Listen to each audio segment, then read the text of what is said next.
একদিন আমারি নাম হবে লাশ, একদিন আমারি নাম হবে লাশ। সাদা কাফন পড়বে দেহ, রবে না আর আপন কেহ। সাদা কাফন পড়বে দেহ, রবে না আর আপন কেহ। বন্ধ হবে রে নিঃশ্বাস, একদিন আমারি নাম হবে লাশ, একদিন আমারি নাম হবে লাশ। হতে পারে নাকি? মসজিদে এলান হবে, একে একে জানবে সবে, সকলেই আসবে আমার বাড়ি। শেষ দেখা দেখবে স্বজন, দেখে আমায় ভিজবে নয়ন, শেষ হবে মিছে জমিদারি। বরই পাতার গরম পানি আনবে কেউ আতর দানি, বরই পাতার গরম পানি আনবে কেউ আতর দানি, কেউ গিয়ে কাটবে ঝাড়ের বাস, একদিন আমার নাম হবে লাশ, একদিন আমার নাম হবে লাশ। সাদা কাফন পড়বে দেহ, রবে না আর আপন কেহ। সাদা কাফন পড়বে দেহ, রবে না আর আপন কেহ। বন্ধ হবে রে নিঃশ্বাস, একদিন আমার নাম হবে লাশ। আলহামদুলিল্লাহ। আপনাদের কাছে দুইটা অনুরোধ, দুইটা আরজি, দুইটা দরখাস্ত। এক নাম্বার, আমার আলোচনাটাকে আপনাদের মনোযোগের সাথে শুনতে হবে, পারবেন ইনশাআল্লাহ? দুই নাম্বার, মাঝে মাঝে যদি কোনো প্রশ্ন করি, এই প্রশ্নের উত্তর ইনশাআল্লাহ দেওয়ার চেষ্টা করবেন, পারবেন?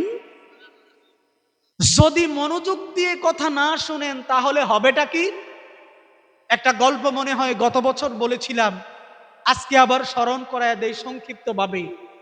ক্লাসের সবচাইতে দুষ্ট ছেলে বল্টু পিছনের বেঞ্চে বসে বসে এদিকে সেদিকে তাকায়। স্যার যা লেখে বা পড়ে এটা মোটেও গুরুত্ব দেয় না, মনোযোগের সাথে পড়ে না। অনেক দিন আগের কথা, তখন বিল্ডিং ছিল না, মাটির দেয়াল ছিল, মেঝেটা ছিল মাটি। ওই মাটির দেয়ালের এক পাশে ছিল ইঁদুরের গর্ত। ওই দুষ্ট বল্টু পিছনে বসে বসে ইঁদুরের গর্তের দিকে তাকিয়ে দেখে এক ইঁদুর বারবার গর্তের ভিতরে ঢুকে আবার বের হয়। আমার কথা বুঝতেছেন? কথা উত্তরে মজা লাগলো না, বুঝতেছেন? ওই ইঁদুর একবার ভিতরে ঢুকেছে কিন্তু লেজ বাহিরে আছে। ঠিক এই মুহূর্তে শিক্ষক তাকে প্রশ্ন করলো, বল্টু, এই যে এতক্ষণ পর্যন্ত যা বুঝাইলাম তোর মাথায় কি কিছু ঢুকছে? তখন বল্টু পিছন থেকে স্যারকে উত্তর দেয়, স্যার, মাথা পুরাটাই ঢুকছে, শুধু লেঙ্গুরটা বাহি আছে। আচ্ছা বলেন তো, বল্টু কি স্যারের কথা মনোযোগ দিয়ে শুনছে? যদি শুনতো তাহলে কি সেই লেঙ্গুরের কথা বলতো? এখন আপনারা যদি মনোযোগ দিয়ে না শুনেন তাহলে বল্টুর মতো মিস্টেক খাওয়ার সম্ভাবনা আছে নাকি নাই? এই জন্য আমি অনুরোধ করব, আপনারা দয়া করে আমার কথাগুলো একটু মনোযোগ দিয়ে শুনবেন। যদিও আমি আপনাদের এলাকারই ছেলের মতো, যেহেতু পাশের প্রতিষ্ঠানে শিক্ষকতা করি, প্রতিদিন ডুমদিয়া বাজারে আসতে যাইতে দেখেন, বলতে পারেন বাড়ির গরু বাড়ির ঘাস খায় না, এটা বলতে পারেন। কিন্তু প্রশ্ন হলো, আপনি যদি বাইন্দা দেন গরুরে আর কয়েকদিন না খাওয়া থাকে, সে খাইতে বাধ্য হয়, ঠিক না? যেহেতু এখানে আর আমাদের চাইতে বড় বক্তা নাই আপাতত, আপনাদেরকে যেহেতু ধৈর্য আনাই হয়েছে, আসেন সামনে, আমি যেহেতু আছি, ওখানে না খায়া যাইবেন কই? সুতরাং কষ্ট হলেও একটু খাওয়ার ইচ্ছা আছে নাকি নাই? প্রিয় ভাই আমার, এতক্ষণ পর্যন্ত আপনাদেরকে একটু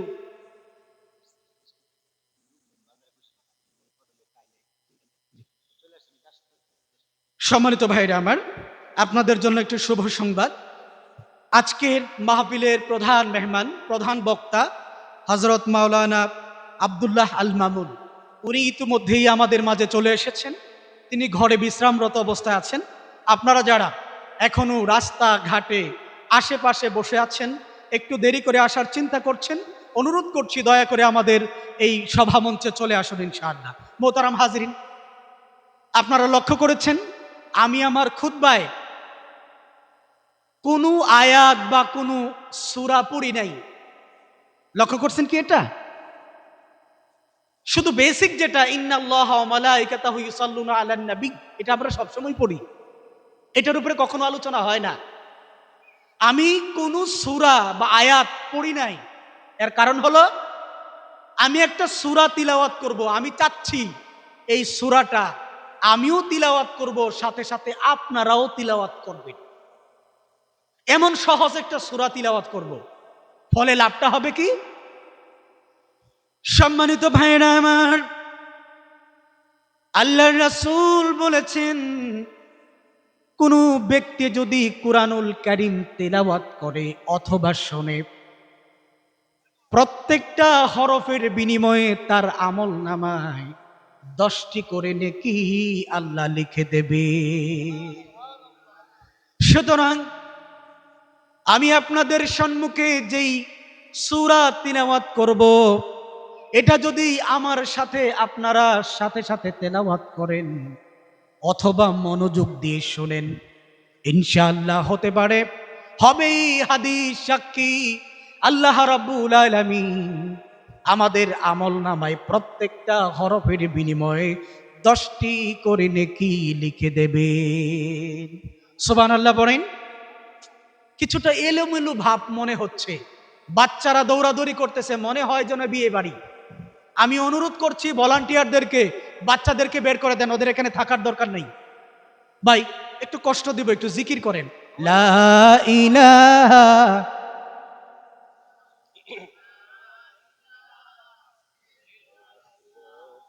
লা ইলাহা, ও জোড়ে লা ইলাহা, নেই কোনো মালিক আল্লাহ ছাড়া, নেই কোনো মাবুদ আল্লাহ ছাড়া, পড়ো লা ইলাহা, লা ইলাহা, লা ইলাহা ইল্লাল্লাহু মুহাম্মাদুর রাসূলুল্লাহ সাল্লাল্লাহু আলাইহি ওয়াসাল্লাম। বলছিলাম একটা সূরা আপনাদেরকে নিয়ে তিলাওয়াত করব। লাভটা হবে প্রত্যেকটা অক্ষরের বিনিময়ে আপনারা 10টা করে নেকি পাবেন ইনশাআল্লাহ। আসেন শুরু করি, সবাই পড়ি। আউযু বিল্লাহি মিনাশ শাইতানির রাজীম, বিসমিল্লাহির রাহমানির রহিম, লিইলাফি কুরাইশ ইলাফিহিম রিহলাতাশ শিতাই ওয়াস সাইফ, ফালইয়াবুদু রাব্ব হাযাল বাইত আল্লাযী আত'আমাহুম মিন জু' ওয়া আমানাহুম মিন খাউফ। সাদাকাল্লাহুল আযীম। বলেন তো এই সূরাটা কি আমাদের কাছে পরিচিত নাকি পরিচিত না? রে ভাইরা আমার, এই সূরার উপরে কিছু কথা বলবো এবং আমাদের সমাজে কিছু মানুষের কিছু ব্যাড হ্যাবিট, কিছু বাজে স্বভাব নিয়ে আলোচনা করব, সূরার সাথে মিলিয়ে ওখান থেকে 2টা শিক্ষা নিয়ে আমাদের জীবনে অ্যাপ্লাই করার চেষ্টা করব ইনশাআল্লাহ। ভাইরা আমার, যেই সূরাটা তিলাওয়াত করলাম, পবিত্র কুরআনুল কারীমের মধ্যে সূরার সংখ্যা হলো 114টা। কয়টা? কথা বলেন। 114। ধারাবাহিকতায় এই সূরার নাম্বার হলো 106। কত নাম্বার? এই সূরাটি মাক্কি সূরা। মাক্কি সূরা কাকে বলে? উস্তাদ পাশে আছেন, হিজরতের আগে যেই সূরাগুলো রাসূলের উপরে নাজিল হয়েছে এগুলোকে বলা হয় মাক্কি সূরা। এই সূরার মধ্যে মোট আয়াত সংখ্যা হচ্ছে 4। কয়টি? 4টি। শব্দ সংখ্যা হচ্ছে 17টি এবং মোট বর্ণ বা হরফের সংখ্যা হচ্ছে 73টি। 73কে 10 দিয়া গণন দেন, কত হয়? 730। এই যে এতক্ষণ তিলাওয়াত করলাম, আপনারা তিলাওয়াত করলেন, শুনলেন, আমাদের আমল নামায় ইতিমধ্যে কমসে কম 730টি নেকি আল্লাহ রাব্বুল আলামিন দিয়ে দিয়েছেন।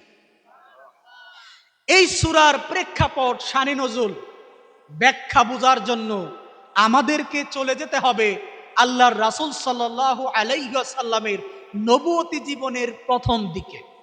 কারণ এই সূরাটা নবুয়তি জীবনের প্রথম দিকে মক্কায় হিজরতের আগে নাজিল হয়েছে। কথা কি বুঝতে পারতেছেন প্রিয় ভাইয়েরা আমার?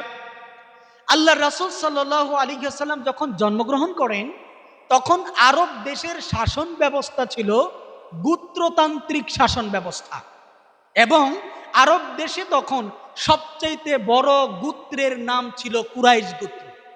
কি গোত্র? কুরাইশ গোত্র। কুরাইশ শব্দের অর্থ হচ্ছে একত্রকারী বা জমাকারী। আবার কোন কোন তাফসীরকারকগণ বলেছেন কুরাইশ শব্দের অর্থ হচ্ছে ব্যবসা বাণিজ্য করা। এটা ব্যাখ্যায় তাফসীরকারকগণ বলেছেন কুসাই ইবনে কিলাব নামে আল্লাহর রাসূলের 3 পুরুষ আগের একজন পুরুষ, তিনি আরব দেশের মানুষগুলোকে, কুরাইশ বংশেরা এখানে ওখানে ওখানে ওখানে ছড়ায়া ছিটায়া ছিল, তাদেরকে একত্র করে কাবা ঘরের আশেপাশে এনে তিনি বসবাস করা শুরু করে দিয়েছেন। এই যে তিনি কাবা ঘরের আশেপাশে তার গোষ্ঠীর মানুষগুলোকে জমায়েত করেছেন, এই জন্য তাদের গোষ্ঠীটাকে বলা হয় কুরাইশ গোত্র। আপনারা কি বুঝতেছেন? তার মানে হলো জমায়েতকারী। আবার এই কুরাইশ গোত্রের লোক যারা ছিল তাদের কোনো স্পেশালি পেশা ছিল না, কৃষিকাজ ছিল না, তাদের একটা পেশা ছিল, সেটা ছিল তারা দূর দেশে গিয়ে ব্যবসা বাণিজ্য করে তাদের জীবিকা নির্বাহ করত। আপনারা কি কথা বুঝতেছেন? এবং তাদের আরেকটা পেশা ছিল, যেহেতু আরবের মক্কা ঘরের কাবা ঘরের আশেপাশে তাদের অবস্থান ছিল, তারা 2টা কাজ করত। এক, কাবা ঘরের রক্ষণাবেক্ষণ করত, এবং যারা হাজী সাহেব আসতো তাদেরকে হজের মৌসুমে পানি পান করাতো এবং মেহমানদারি করত। সুবহানাল্লাহ বলবেন না? এটা ছিল কুরাইশ বংশের 2টা কাজ। একটা হচ্ছে ব্যবসা বাণিজ্য করে তাদের জীবিকা নির্বাহ করত, আরেকটা হচ্ছে কাবা ঘরে যারা হজ করতে আসতো তাদের খেদমত করত এবং তাদেরকে পানি পান করাতো। ফলে লাভটা হলো কি, আরব দেশের মরুভূমির মধ্যে তখন ডাকাতের উপদ্রব ছিল অনেক বেশি। আমার কথা আপনারা বুঝতেছেন? আচ্ছা, ডাকাতের উপদ্রব ছিল বেশি। তারা যেহেতু কাবাগরের রক্ষণাবেক্ষণকারী ছিল এবং তারা যেহেতু হাজিদেরকে পানি পান করাতো, এই জন্য তারা যখন ব্যবসা বাণিজ্য করার জন্য দূরদেশে যেত, মরুভূমির মধ্যে যখন ডাকাত তাদেরকে আক্রমণ করত, ডাকাতের দল যখন তাদেরকে পেত, তখন তারা বলতো আমরা কুরাইশ গোত্রের লোক। এই জন্য কাবার সম্মানে, হাজিদের সম্মানে ডাকাতেরা তাদের ডাকাতি করতো না, সসম্মানে তাদেরকে ছেড়ে দিত। যার ফলে তারা নির্বিঘ্নে ব্যবসা করে লক্ষ লক্ষ কোটি কোটি দিনার দিরহামের মালিক হতো, নির্বিঘ্নে চলাফেরা করত এবং তাদের জীবনের স্বাচ্ছন্দ্য চলে এসেছে। এইটুকু বুঝছেন কিনা বলেন? পিছনের ভাইরা বোঝেন নাই? সম্মানিত ভাইরা আমার, আল্লাহ রাব্বুল আলামিন কাবা ঘরের মতো সম্মানিত ঘর কুরাইশদের মাঝখানে দিয়েছেন। তারা কাবা ঘরের রক্ষণাবেক্ষণ করে, হাজিদেরকে তারা পানি পান করায়। এই যে 2টি সম্মানের কারণে তাদেরকে ডাকাতের উপদ্রব করে না, ডাকাত তাদেরকে ধরে না। তারা বছরে 2 বার ব্যবসা বাণিজ্যের জন্য সিরিয়া এবং ইয়েমেন, শীতকালে গরম দেশে, গরমকালে শীত দেশে তারা ব্যবসা করে লক্ষ লক্ষ দিনারের মালিক হয়েছে। কিন্তু তাদের স্বভাব বড় খারাপ। তারা আল্লাহর ইবাদত বাদ দিয়া কাবাগরের ভেতরে 360 দেব দেবীর মূর্তি স্থাপন করে তাদের পূজা করা শুরু করেছে। নাউজুবিল্লাহ বলবেন না? এই যে তাদের এহেন আচরণ, আল্লাহ রাব্বুল আলামিনের অনুগ্রহ পাওয়ার পরেও আল্লাহকে বাদ দিয়া দেবদেবীর পূজা যেহেতু তারা করে, সেহেতু আল্লাহ রাব্বুল আলামিন তাদের উপরে আল্লাহর দেয়া অনুগ্রহ স্মরণ করিয়ে দিয়ে তাদের উপরে দায়িত্ব বর্তিয়ে এই সূরাটা নাজিল করে দিয়েছেন। সুবহানাল্লাহ পড়েন। তাহলে আপনারা কি এই সূরা নাজিলের বা অবতীর্ণের প্রেক্ষাপট বুঝতে পারছেন? এখন আসেন অনুবাদে যাই, তাহলে আপনারা বুঝতে পারবেন আল্লাহ রাব্বুল আলামিন এই সূরায় কি বলেছেন। সারা জীবন তো শুধু লিইলাফি কুরাইশ শুনেছেন, কিন্তু এটার অর্থ অনেক সময় আমরা জানি না। আসেন আল্লাহ কি বলেছেন। আল্লাহ রাব্বুল আলামিন বলেন, লিইলাফি কুরাইশিন ইলাফিহিম রিহলাতাশ শিতাই ওয়াস সাইফ। আল্লাহ তাআলা বলেন, ও কুরাইশ বংশের লোকেরা, তোমাদের আসক্তি রয়েছে, তোমাদের আসক্তি রয়েছে গ্রীষ্ম এবং শীতকালে সফরের। সুবহানাল্লাহ পড়ি। এই যে এখানে আসক্তি বলতে বোঝানো হয়েছে, প্রিয় ভাই, 3 বেলা যদি আপনি ভাত না খান তাহলে আপনার শরীরের ক্ষতি হওয়ার সম্ভাবনা আছে নাকি নেই? আপনার ক্ষুধা লেগেছে, আপনি যদি কার্বোহাইড্রেট জাতীয় খাবার অর্থাৎ ভাত, রুটি এই জাতীয় খাবার না খান, আপনি শরীরের শক্তি পাবেন না, ধীরে ধীরে অসুস্থ হয়ে যাওয়ার সম্ভাবনা আছে নাকি নাই? না ভাই, কথা বলেন না যে। এখন প্রশ্ন হলো, ডুমদিয়া বাজারে গিয়া, দিঘিরবার বাজারে গিয়া, উজুলি বাজারে গিয়া চাষটলে যে প্রতিদিন 3 কাপ কইরা মাইরা দেন, এই 4 কাপ যদি 3 কাপ না মারেন আপনি অসুস্থ হয়ে যাবেন, এই ধরনের কোনো গ্যারান্টি আছে? তারপরে আপনাকে প্রতিদিন যে 3 কাপ করে মারতে হয় আর টেলিভিশনের সামনে টিভি দেখতে হয়, এটা কেন? এটা কি ফ্যাটের জন্য না মনের জন্য বলেন তো? এটা হচ্ছে মনের জন্য। এই যে আপনি চা খেতে খেতে অভ্যস্ত হয়ে গেছেন, এখন আপনি যদি চা না খাইতে পারেন আপনার কেমন জানি নিষ্পিস নিষ্পিস লাগে। এই যে আপনার প্রয়োজনের বাহিরে আপনার যেটা দরকার নাই, কিন্তু আপনার মনের ভেতরে অবচেতন মনে যেটার প্রতি আপনার বারবার তাগিদ দেয়, এটাকে বলা হয় আসক্তি। এটাকে বলা হয়, যারা বিড়ি খায় দেখবেন রমজান মাসে রোজা রাখছে বেচারা, পানি খাওয়ার পরে, একটা খেজুর খাওয়ার পরে ওই সে আরেকজনের কাছে গুতায়, একটা বিড়ি থাকলে দে। 2টা টান না দিলে মনে হয় যেন প্রাণটা এখনো বাহিরে ঘুরে ভিতরে ঢুকবে না, এরকমটা মনে হয় না ভাই? কেন মনে হয়? কারণ হচ্ছে সে যদি বিড়ি না খায় তাহলে কি মরে যাইব না, কিন্তু তার মাইন্ড সেটআপটা এমন হয়ে গেছে, তার মানসিকতাটা এমন হয়ে গেছে, বিড়ি না খেলে তার ভেতরে এমন আসক্তি তৈরি হয়েছে যে তার ভেতরে আর সহ্য হচ্ছে। আমি কি এই পর্যন্ত বুঝাইতে পারছি আপনাদেরকে? এটাকে বলা হয় আসক্তি, আর এটাকে আরবিতে বলা হয় ইলাফিন। কথা কি বুঝাইতে পারলাম? আল্লাহ রাব্বুল আলামিন কোরআনুল কারীমের মধ্যে সূরা কুরাইশের মাধ্যমে এটাই বোঝাতে চাচ্ছেন, ও কুরাইশেরা, তোমাদের খুব জরুরি দরকার নাই, তারপরেও তোমরা এই যে ইয়েমেন এবং সিরিয়া 2 জায়গার মধ্যে শীত এবং গ্রীষ্ম, বছরে 2 বার যে তোমরা ব্যবসা বাণিজ্য করো, এই ব্যবসা বাণিজ্য করে করে তোমাদের ভেতরে এমন একটা আসক্তি তৈরি হয়েছে, এখন ব্যবসা বাণিজ্য না করলে তোমাদের আর ভালো লাগে না। রে ভাই, এখন আমরা একটু বাস্তবতায় আসি। আমাদের ডুমদিয়া, আমার তো মনে হয় ডুমদিয়া গ্রামের মানুষ এখানে বেশি, তাই না? আশেপাশে হয়তো 2-4 গ্রামের মানুষ আসতে পারে। এখন আমরা সেই 1400 বছর থেকে এখন আমরা একটু 2025 সালে চলে আসি এবং সেই আরব দেশ থেকে আমাদের ডুমদিয়া গ্রামের ভেতরে চলে আসি। বলেন তো, কুরআনুল কারীম কি শুধু ওই সময়ের জন্যই নাজিল হয়েছে, নাকি আজকেও কুরআনুল কারীমের ব্যাখ্যা নেওয়ার সম্ভাবনা আছে? কোনটা বলেন তো? আজকেও নেওয়ার সম্ভাবনা আছে। সুতরাং এই কুরআন থেকে আজকের সমাজের সাথে আমরা মিলানোর চেষ্টা করব ইনশাআল্লাহ। রে ভাই, এই যে আরব দেশের মানুষের যে সাবকনসিয়াস মাইন্ডের মধ্যে অথবা অবচেতন মনের মধ্যে সফর করার যে একটা নেশা, একটা আসক্তি তৈরি হয়েছিল, এই জন্য আল্লাহ রাব্বুল আলামিন তাদের আসক্তিকে তিরস্কার করে মূলত এই সূরার প্রথম 2টা আয়াত নাজিল করেছেন।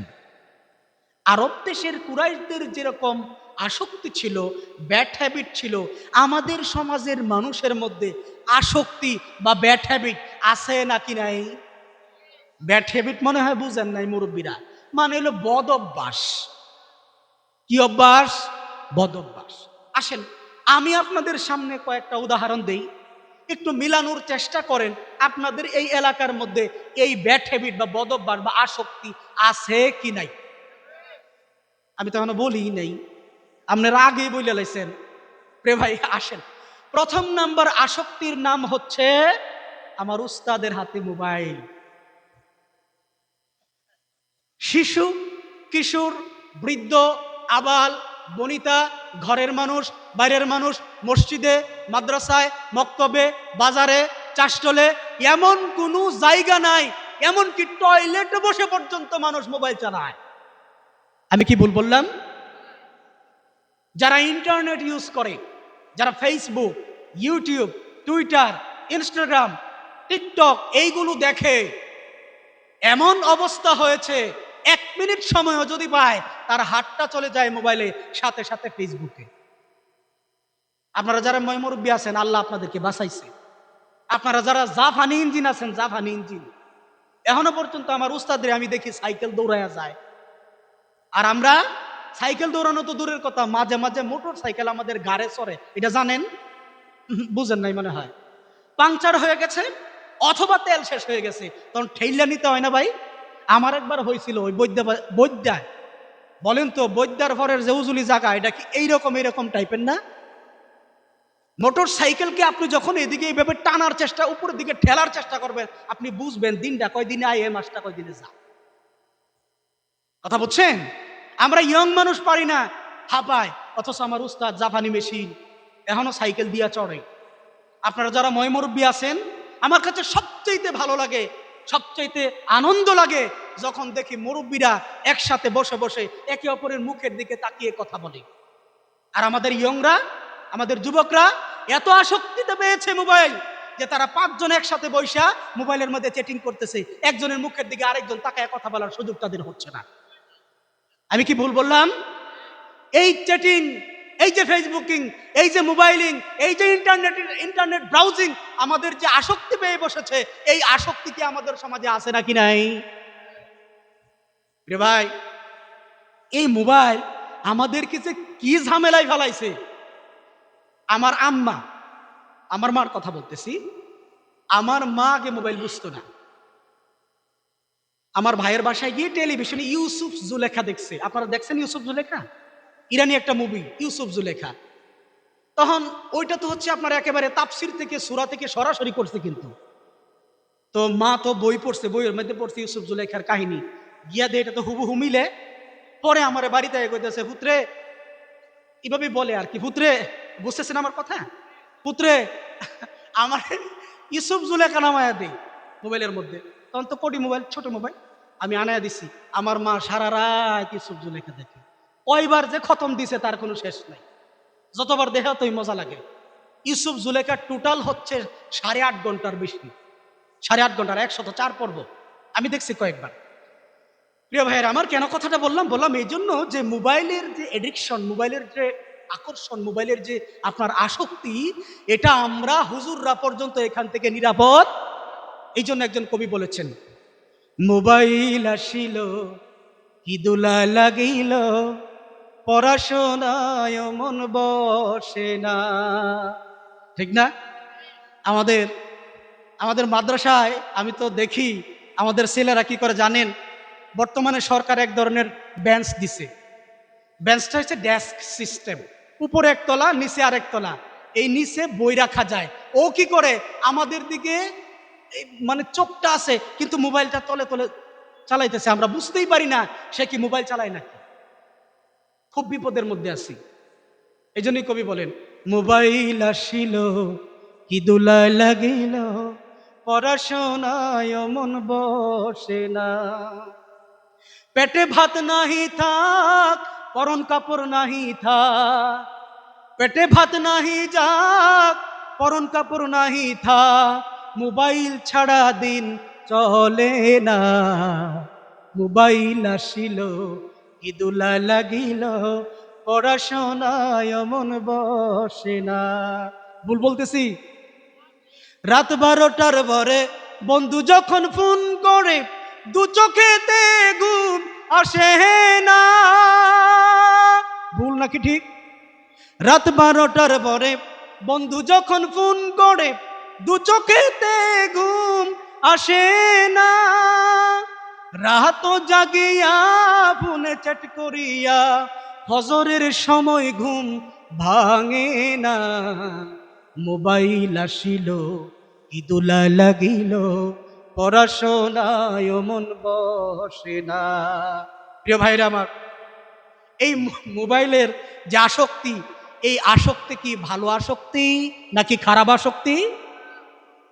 শুধুমাত্র তাই নয়, আমার উস্তাদ, এই যে আরেক উস্তাদ এখানে বসে আছেন, মুরব্বী মানুষ, মোবাইলের ইউটিউবের মধ্যে যাবেন, ওয়াজ শোনার জন্য যাবেন, ওয়াজ শুনতেছেন শুনতেছেন, হঠাৎ করে দেখবেন ওয়াজের ভিতর দিয়ে উলঙ্গ নারী অ্যাডভারেজ চলে এসেছে।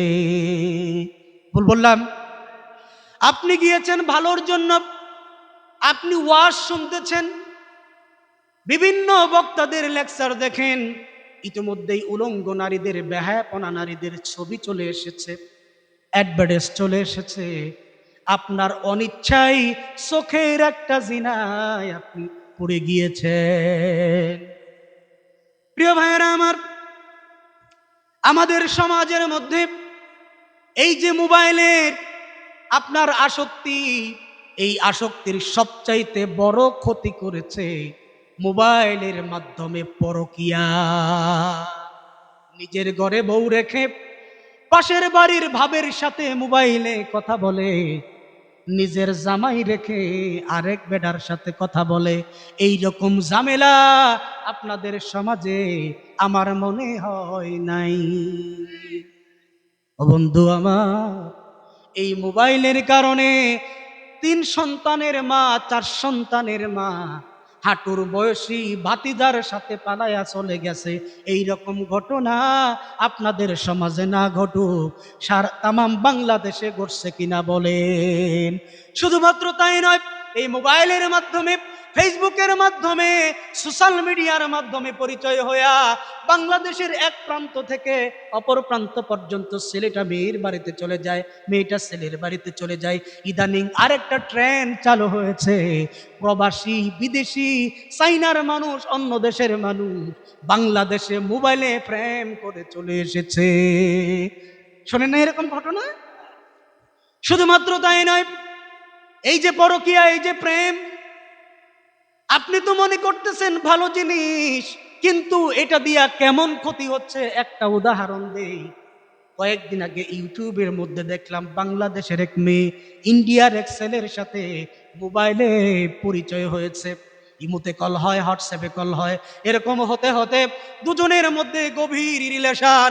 ওই ছেলেটা বলে আমি ইসলাম ধর্ম গ্রহণ করব, তোমাকে বিয়ে করব। মেয়ে বলে চলে আসো বাড়ি দেশে। ছেলেটা বাংলাদেশে চলে এসেছে, মেয়েটাকে বিয়ের প্রলোভন দেখায়া ছেলেটা নিয়ে গিয়েছে, এমনকি ভারতের পতিতালয়ে বিক্রি করে দিয়েছে। রে ভাই, এই মোবাইলটা আমাদের ছেলে মেয়েদের চরিত্র নষ্ট করে দিয়েছে।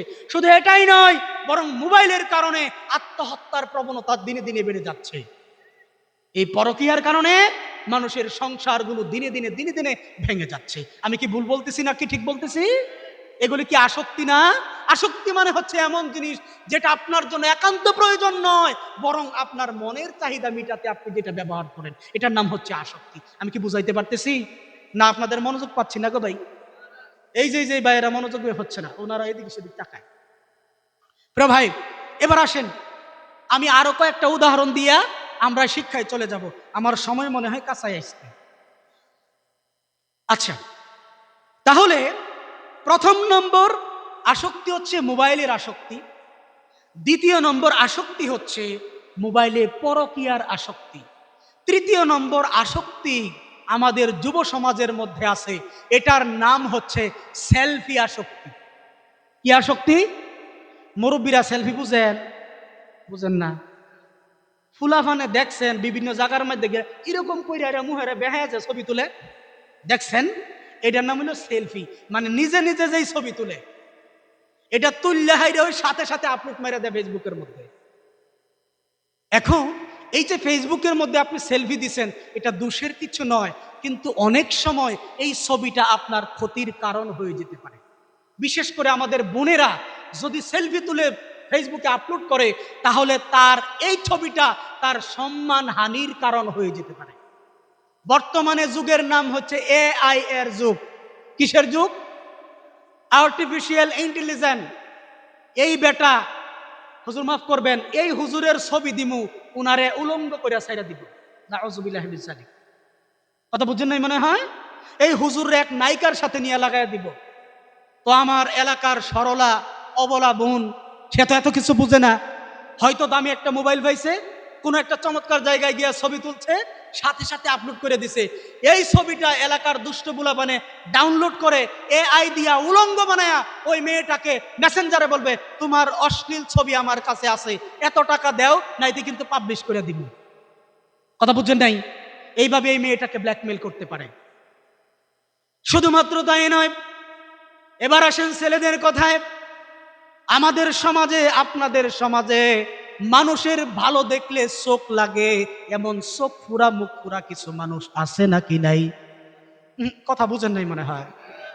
এক বেড়ার ক্ষেতের মধ্যে ধানের চাইতে ঘাস হয়েছে বেশি। কি হয়েছে বেশি? একটা গল্প বলতেছি, শুনেন। এক বেড়ার ক্ষেতের মধ্যে ধানের চাইতে ঘাস হয়েছে বেশি। বেড়া চিন্তা করে, এই ঘাসের কেমনে কি করি। হঠাৎ করে তার মনে পড়লো, পাশের গ্রামে এক মুখ পুরা আছে, যেটা মুখ দিয়া যেটা কয় এটার উপরে ঠাডা পড়ে। সে চলে গেল তার কাছে, কোনোভাবে যদি এ কাল্লা চূড়ারে আনতে পারি আর আমার ক্ষেতটার মধ্যে একটা আডান দিতারি হাঁটাতে পারি, আর সে যদি বলতে পারে খালি এত ঘাস কিবা উইলু, তাইলেই তো ঘাস শেষ। এই এক বুক আশা নিয়া কাল্লা চূড়ারে আনছে, ওই যে মুখ লাগে আইনা ক্ষেতের মধ্যে ঘুরাইছে। ঘুরানির পরে এখন সে অধীর আগ্রহে কুম্বালা এই কথাটা কইব, ওই কথাটা সে বলবে। সে ওই কাল্লাসরা বৈশা আইরা হাত খাও ছাইরা দিয়া মাথার মধ্যে হাত দিয়া কো, বাইরে ভাই, এমন গাছের ভিতরে তোর কয়টা দান কিবা হইলো, এইটাই চিন্তা করি। কথা বুঝছেন? যার মনে খারাপই আছে সে কখনো ভালো করতে। আপনি যে সুন্দর ছবিটা ফেসবুকের মধ্যে আপলোড করেছেন, এই ছবিটা দেখে যাদের চোখ লাগে মুখ লাগে, সে দেখে বলবে, মাগো কি সুন্দর ছেলে হতে পারে। কেন কেন কথা বলছিলেন? বলেন, কথা বলছিলেন, বিষয় বলছিলেন না? আচ্ছা ঠিক আছে, শেষ করছি। কি বলছিলাম যেন? এই ছবিটা একজন মুখপুরা মানুষ দেখে বলবে, মাগো কত সুন্দর ছেলে। প্রিয় ভাই, হতে পারে এই মুখপুরা লোকের একটা চোখ লাগার কারণে তোমার এই সুন্দর চেহারাটা নষ্ট হয়ে যেতে পারে। সুতরাং আপনি মোবাইলের মধ্যে ইচ্ছে করলে সেলফি দিয়ে দিবেন, এটা আপনার জন্য মোটেও ভালো হতে। প্রিয় ভাই, সজীব ভাই বললেন যে আমার সময় হায়াত শেষ হয়ে গেছে, তো অল্প 2-1 মিনিটে শেষ করে দেই।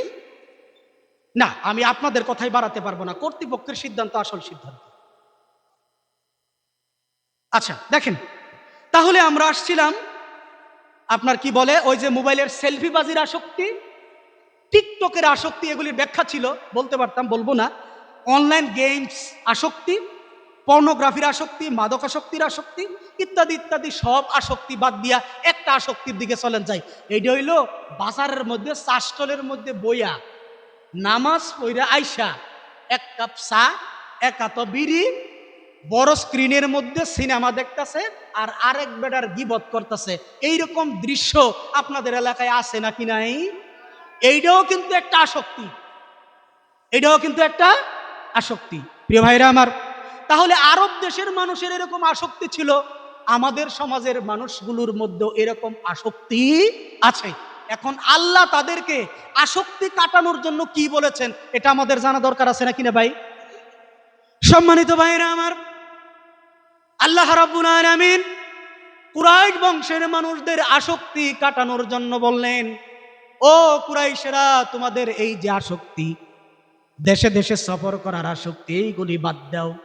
এইগুলি বাদ দিয়া তোমরা একটি মাত্র কাজ করো, তাহলে মনে রাখবে তোমাদের যে সম্মান দিয়েছি এটাকে আমি আরো বাড়াইয়া দেব। আল্লাহ রাব্বুল আলামিন তৃতীয় নম্বর আয়াতে বলেন ফালইয়াবুদু রাব্ব হাযাল বাইত আল্লাযী আত'আমাহুম মিন জু' ওয়া আমানাহুম মিন খাউফ। ও কুরাইশরা, তোমরা আসক্তি বাদ দাও, দৌড়াদৌড়ি বাদ দাও। তোমরা একটা কাজ করো, সেটা হলো তোমাদের মাঝে যে কাবা ঘর অবস্থিত, যেই ঘর অবস্থিত, এই ঘরের যিনি রব, সেই রবের ইবাদত করা শুরু করে দাও। তা যেই রব, যেই আল্লাহ তোমাদের ক্ষুধার সময় খাদ্য দিয়েছেন, ভয়ের সময় নিরাপত্তা দিয়েছেন, সেই রবের ইবাদত করা শুরু করে দাও। সুবহানাল্লাহ বলবেন না? তাহলে এই কুরাইশদের আসক্তি কাটানোর পরে তাদেরকে একটা আমল দিলেন, আমলের নাম হচ্ছে আল্লাহ রাব্বুল আলামিনের ইবাদত করা। প্রিয় ভাই, এখন এই ডুমদিয়ার মানুষদেরকে আমি একটা আমল দিয়া যায়, আপনারা নিবেন না? কথা কয় না। ডুমদিয়ার ভাই যারা আছেন, এই সমস্ত আসক্তি বাদ দিয়া আসেন, আপনাদেরকে একটা আমল দিয়া যায়, করবেন?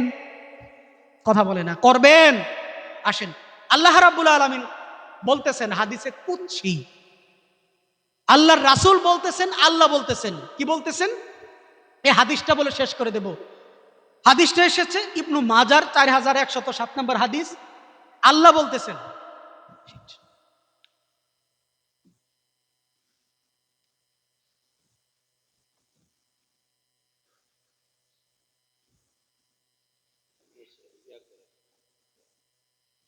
শেষ হয়েছে? আপনারা কি মনোযোগী? আমি আমার শেষ পয়েন্টে চলে আসছি। একটা হাদিস বলবো, ইবনু মাজাহ শরীফের হাদিস, 4107 নম্বর হাদিস। আল্লাহর রাসূল বলতেছেন, কে বলতেছেন? কিন্তু কথাটা হচ্ছে আল্লাহর। কার?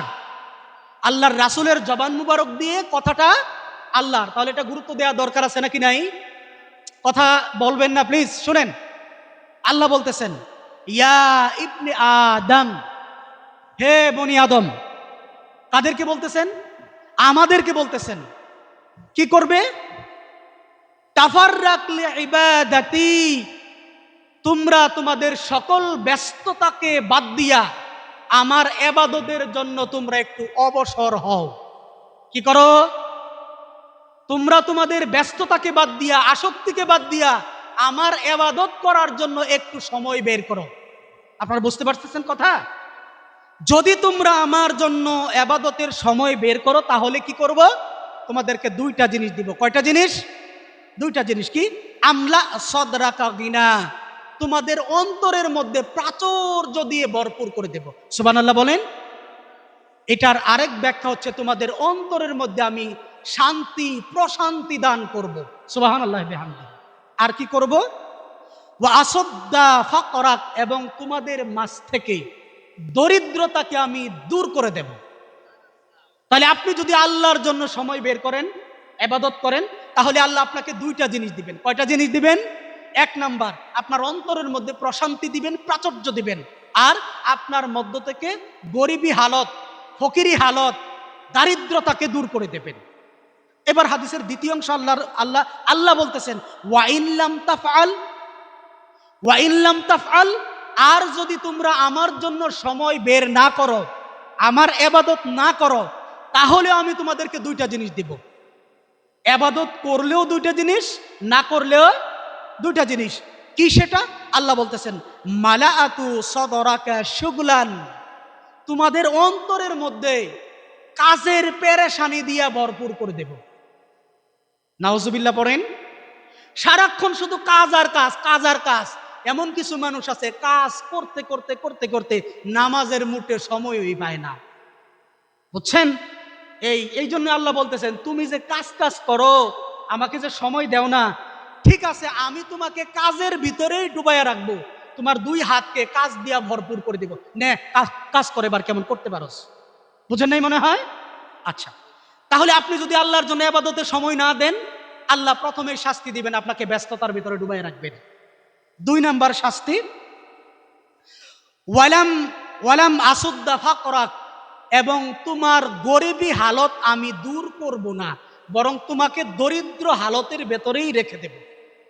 নাউজুবিল্লাহ বলেন। প্রিয় ভাইরা আমার, আমি আর আলোচনা বাড়াচ্ছি না।